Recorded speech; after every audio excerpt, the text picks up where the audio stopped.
Hello students, आज हम आगामी एग्जाम के 50 महत्वपूर्ण साइंस के क्वेश्चंस डिस्कस करने वाले हैं जो कि MP Patwari exam, MPPSC and railway exams के लिए बहुत ही महत्वपूर्ण है।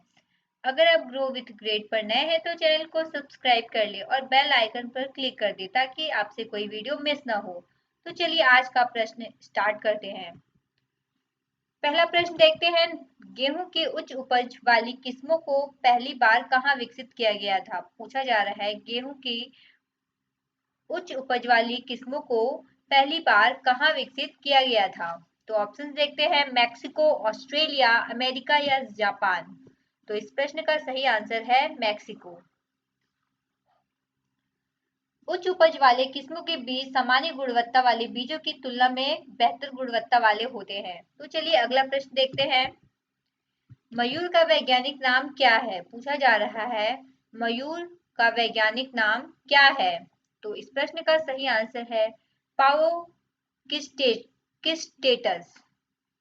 यह भारतीय उपमहाद्वीप का एक देसी प्रजाति है, लेकिन यह दुनिया के अन्य हिस्सों में भी पाया जाता है।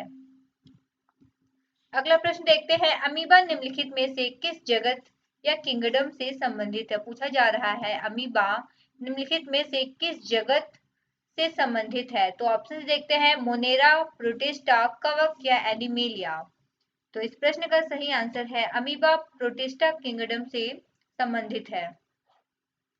अगला प्रश्न देखते हैं। पादप जगत में फर्ण और फर्ण सहयोगी किस समूह से संबंधित है? पूछा जा रहा है पादप जगत में फर्ण और फर्ण सहयोगी किस समूह से संबंधित है? ऑप्शन देखते हैं। जिम्नोस्पर्म, थैलोफाइटा, ब्रायोफाइटा या टेरिडोफाइटा। तो इस प्रश्न का सही आंसर है टेरिडोफाइटा। अगला प्रश्न देखते हैं। किस वनस्पति शास्त्री को वनस्पति वर्गीकरण की व्यापक रूप से प्रयोग की जाने वाली प्राकृतिक प्रणालियों के आरंभिक सृजकों में से एक होने का श्रेय दिया जाता है? पूछा जा रहा है किस वनस्पति शास्त्री को वनस्पति वर्गीकरण की व्यापक रूप से प्रयोग की जाने वाली प्राकृतिक प्रणालियों के आरंभिक सृजकों में से एक होने का श्रेय दिया जाता है? तो ऑप्शन देखते हैं। अगस्त विल्हेम आइचलर को, रॉबर्ट ब्राउन को, जोसेफ डॉल्टन हुकर को या जोसेफ बैंक्स को। तो इस प्रश्न का सही आंसर है अगस्त विल्हेम आइचलर को। अगला प्रश्न देखते हैं। निम्नलिखित में से कौन कशेरुकी प्राणी नहीं है? पूछा जा रहा है इनमें से कौन एक कशेरुकी प्राणी नहीं है? तो ऑप्शंस देखते हैं। स्तनधारी, घोंघा, मछली या पक्षी। तो इस प्रश्न का सही आंसर है घोंघा। अकशेरुकी ऐसे जीव होते हैं जिनकी रीढ़ की हड्डी नहीं होती, जबकि कशेरुकी जीव में रीढ़ की हड्डी पाई जाती है। अगला प्रश्न देखते हैं।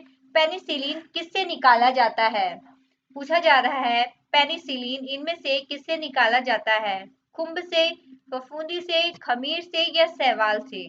तो इस प्रश्न का सही आंसर है फफूंदी।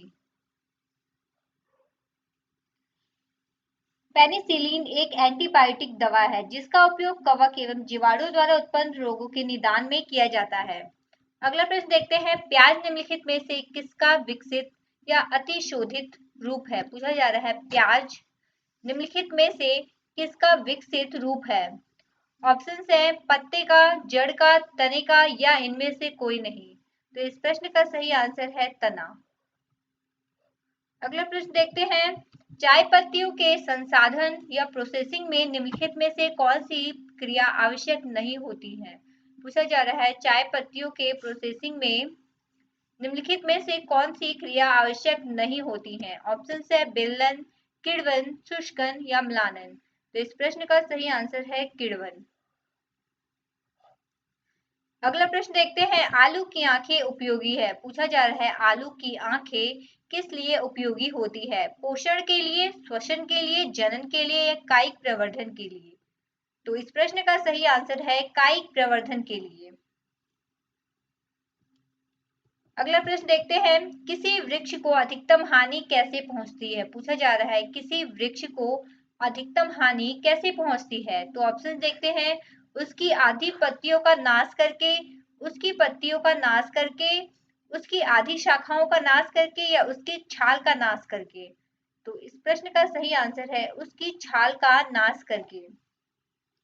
छाल को नाश होने से वृक्ष में फ्लोएम उत्तक का अभाव हो जाता है, जिससे खाद्य के परिवहन की जो क्रिया होती है वो बाधित हो जाती है। अगला प्रश्न देखते हैं, क्लोरोफिल का खनिज घटक क्या है? पूछा जा रहा है क्लोरोफिल का खनिज घटक इनमें से क्या है? ऑप्शन देखते हैं, आयरन, कैल्शियम, मैग्नीशियम या पोटेशियम। तो इस प्रश्न का सही आंसर है मैग्नीशियम। क्लोरोफिल सभी हरे पौधों, शैवालों में तथा साइनोबैक्टीरिया में पाया जाने वाला हरा रंग का एक वर्णक होता है। तो अगला प्रश्न देखते हैं, लैक्टोज किसमें पाया जाता है? पूछा जा रहा है लैक्टोज इनमें से किसमें पाया जाता है? तो ऑप्शन है, गाजर में, दूध में, अंगूर में या सिरके में। तो इस प्रश्न का सही आंसर है लैक्टोज दूध में पाया जाता है। लैक्टोज एक प्राकृतिक शर्करा है जो मिल्क में पाया जाता है। अगला प्रश्न देखते हैं, धनिया में उपयोगी अंश होते हैं। पूछा जा रहा है धनिया में उपयोगी अंश क्या होते हैं? ऑप्शन है, मूल और पत्ते, दूसरा पत्ते और पुष्प, पत्ते और सूखे फल या पुष्प और सूखे फल।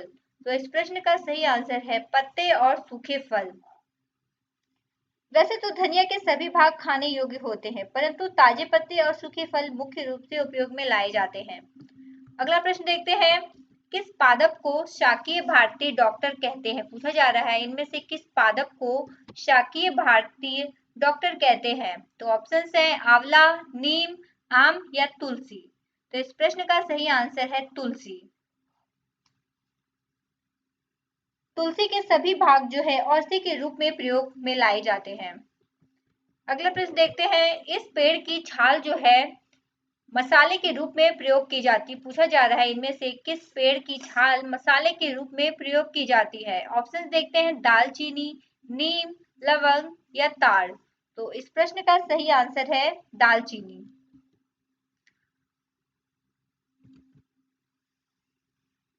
अगला प्रश्न है, अल्फा अल्फा किसी एक प्रकार के किस पदार्थ का नाम है?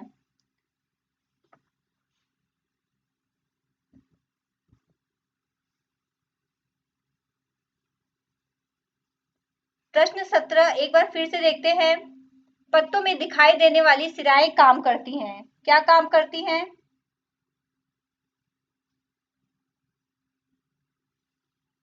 तो इस प्रश्न का सही आंसर है, पत्तों में दिखाई देने वाली सिराएं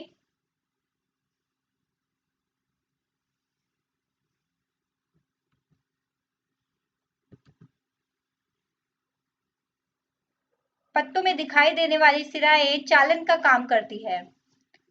अगला प्रश्न देखते हैं, निम्नलिखित में से कौन से प्रक्रम अंधकार के समय पादपों के साथ संबद्ध होते हैं? पूछा जा रहा है निम्नलिखित में से कौन से प्रक्रम अंधकार के समय पादपों के साथ संबद्ध होते हैं?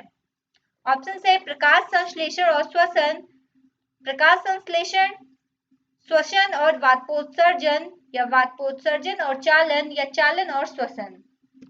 तो इस प्रश्न का सही आंसर है चालन और श्वसन। अगला प्रश्न देखते हैं, अल्फा अल्फा किसी एक प्रकार के किस पदार्थ का नाम है? पूछा जा रहा है अल्फा अल्फा जो है किसी एक प्रकार के किस पदार्थ का नाम है? ऑप्शन देखते हैं, वन, फसल, घास या उपयुक्त में से कोई नहीं। तो इस प्रश्न का सही आंसर है घास। यह फेबियेसी कुल का एक पौधा है। इसका प्रयोग जो है पशुओं के चारा के रूप में किया जाता है। अगला प्रश्न देखते हैं, सिरे से अल्कोहल प्राप्त करने के लिए अपनाई जाने वाली विधि कौन सी है? पूछा जा रहा है सिरे से अल्कोहल प्राप्त करने के लिए किस प्रोसेस का प्रयोग किया जाता है? तो ऑप्शन है, आसवन, जल अपघटन, किण्वन या अपचयन। तो इस प्रश्न का सही आंसर है, सिरे से अल्कोहल प्राप्त करने के लिए अपनाई जाने वाली विधि किण्वन है। अगला प्रश्न देखते हैं, पौधे ऊर्जा छोड़ते हैं। पूछा जा रहा है पौधे ऊर्जा छोड़ते हैं प्रकाश संश्लेषण में, श्वसन में, वाष्पोत्सर्जन में या अंकुरण में। तो इस प्रश्न का सही आंसर है श्वसन में।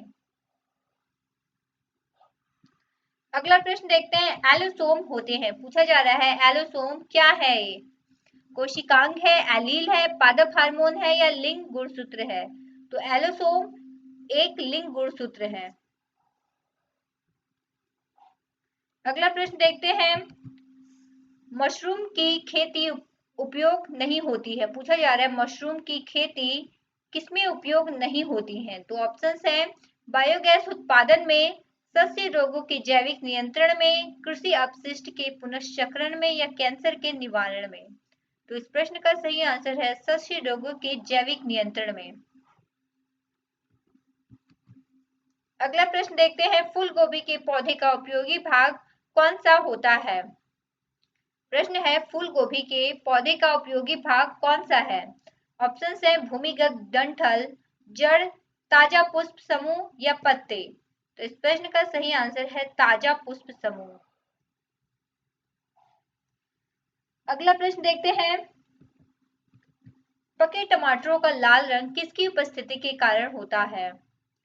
पके टमाटरों का लाल रंग किसकी उपस्थिति के कारण लाल दिखाई देता है? ऑप्शन है क्लोरोफिल के कारण, कैरोटीनाइड के कारण, हार्मोन के कारण या विटामिन के कारण। तो इस प्रश्न का सही आंसर है कैरोटीनाइड। कैरोटीनाइड के कारण पके टमाटरों का लाल रंग दिखाई देता है।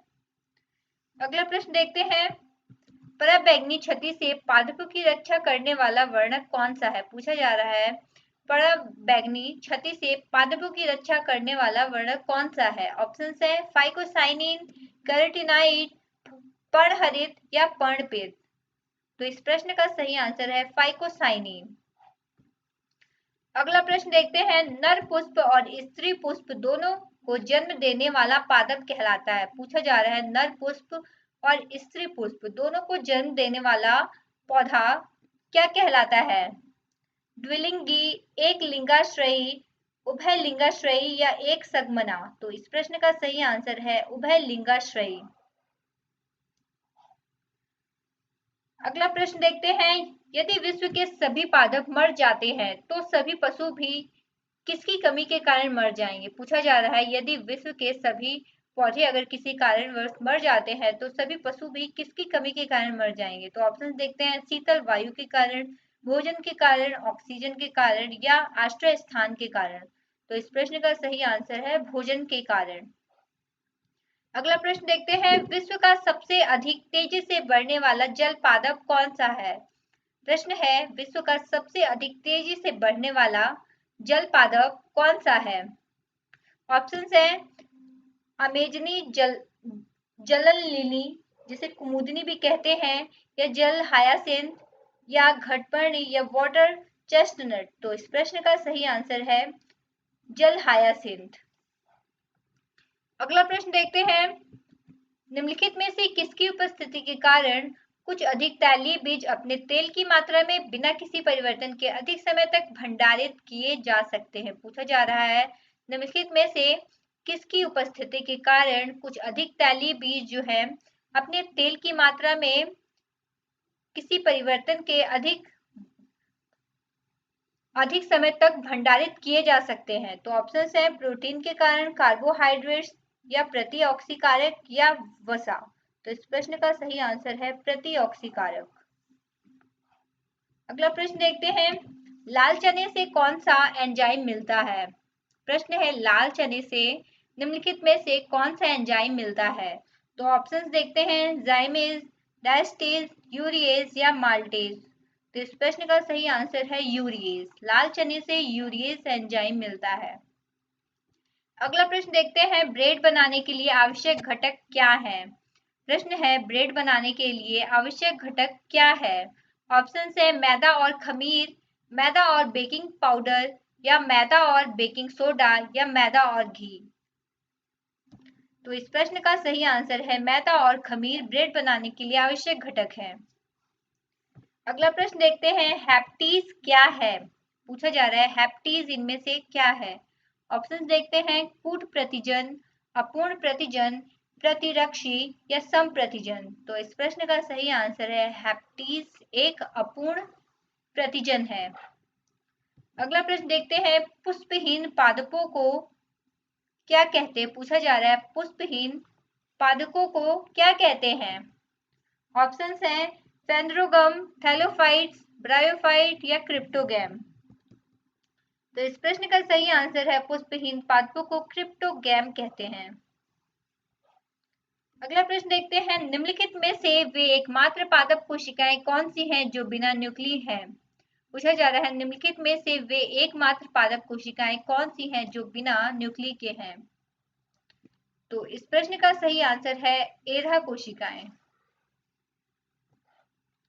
अगला प्रश्न देखते हैं उन पादपों को क्या कहते हैं जो अपने जीवन काल में केवल एक बार फलते और फूलते हैं। प्रश्न है उन पादपों को क्या कहते हैं जो अपने संपूर्ण जीवन काल में केवल एक बार ही फलते और फूलते हैं। ऑप्शन है सकृतफली, एक वंशीय, बहुशफली या एक संगमनी। तो इस प्रश्न का सही आंसर है सकृतफली। अगला प्रश्न देखते हैं पौधे के किस भाग को केसर के रूप में इस्तेमाल किया जाता है। प्रश्न है पौधे के किस भाग का प्रयोग हम केसर के रूप में प्रयोग में लाते हैं। ऑप्शंस हैं पंखुड़ी, पुंकेसर, वर्तिका तथा वर्तिकाग्र या बाह्य दल। तो इस प्रश्न का सही आंसर है वर्तिका और वर्तिकाग्र। अगला प्रश्न देखते हैं जंतु परागण का आशय क्या है। पूछा जा रहा है जंतु परागण का आशय इनमें से क्या है। ऑप्शन है फूलों का उत्पादन, आंधी द्वारा परागण, जंतु द्वारा परागण या पत्तियों द्वारा उत्पादन।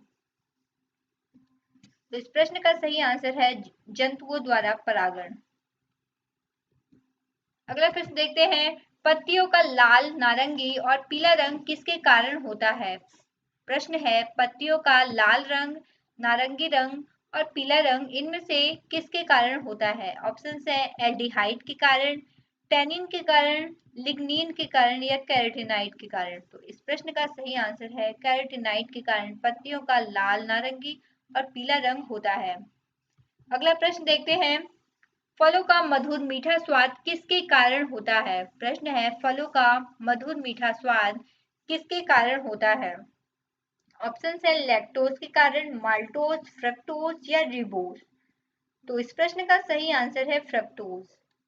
फलों का मीठा तथा मधुर जो स्वाद है वह फ्रक्टोज की उपस्थिति के कारण होता है। तो ये थे आज के कुछ महत्वपूर्ण साइंस से रिलेटेड क्वेश्चंस। अगर आपको यह वीडियो पसंद आया हो तो वीडियो को लाइक करें और चैनल को सब्सक्राइब करें। Thank you for watching.